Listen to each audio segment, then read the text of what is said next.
সইতে পারতেছে না মায়ের একটা ছেলের যন্ত্রণা। সে চায় না যে তার ছেলেটা হারিয়ে যাক। সে চায় যে আবার আগের মতো সুস্থতার কাম করুক, কাজ করুক, আবার মতো মাঠে ফুটবল খেলুক। কিন্তু টাকার অভাবে তারা চিকিৎসা করতে পারতেছে না। যারা প্রবাসী ভাই আছেন সবাই মানবিক কাজে হাত বাড়িবেন। আমরা চাই এই ভাই তাড়াতাড়ি সুস্থ হয়ে যাক।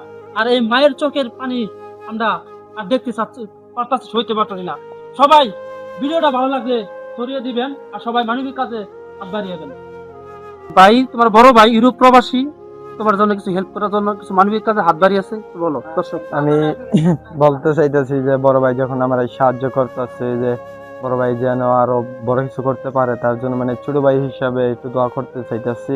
যে দোয়া করে দিলাম, যে মানে ছোট ভাই হিসাবে বলে দিলাম যেন আরো যে ভবিষ্যতে যে আরো যে কিছু করতে পারে। আর আপনারাও আরো সাহায্য করেন, এটা আরো ভালো হইব আমার জন্য। আগে আমি ভালো ছিলাম, এখন আমি যে ইনজুরি হয়েছি। ঠিক আছে, অসংখ্য অসংখ্য ধন্যবাদ যারা দীর্ঘ সময় ভিডিওটা দেখেন। আর যারা মুক্তাগাছা ময়মনসিংহে প্রবাসী আছেন ভাই, তারা আপনারা অবশ্যই অবশ্যই হেল্প করবেন তার মানবিক কাজের জন্য। তার পায়ে খুবই সমস্যা, তিনি খুব দরিদ্র, একদম কি বলবো, একদম অসহায়। সে একজন খুব ভালো ছিল, ভালো স্টুডেন্ট ছিল, লেখাপড়া করতো, লেখাপড়ার পাশাপাশি ফুটবল খেলা খুব পছন্দ করতো। হঠাৎ করে আনফর্চুনেটলি ভাবে তার পায়ে ইঞ্জুরি হয়ে গেছে। তার আসলে সব ইচ্ছা শক্তি সবকিছু হয় না ধ্বংসের পথে। সবাই ভিডিওটা শেয়ার করে ছড়িয়ে দিবেন।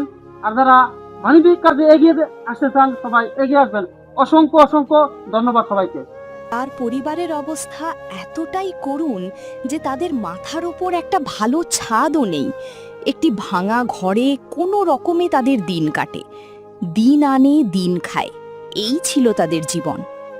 আজ সে নিজে পঙ্গু হয়ে বিছানায় পড়ে থাকায় তাদের ঘরে উনুন জ্বলছে না, কাজ না করলে যাদের পেটে ভাত জোটে না। আজ সেই পরিবারের উপার্জনক্ষম মানুষটিই অসহায়। চিকিৎসার খরচ তো দূরের কথা, আজ তাদের দুবেলা দুমুঠো খাবারের নিশ্চয়তাও নেই। এই অবস্থায় আমি বিশেষভাবে দৃষ্টি আকর্ষণ করছি আমাদের এলাকার সম্মানিত প্রবাসী ভাই ও বোনদের এবং সমাজের যারা প্রভাবশালী ও বিত্তবান আছেন আপনাদের সবার প্রতি। মনে রাখবেন, ধর্ম বা জাত দেখে নয়, মানুষের ক্ষুধা ও চোখের জল দেখে আজ আমাদের এগিয়ে আসতে হবে।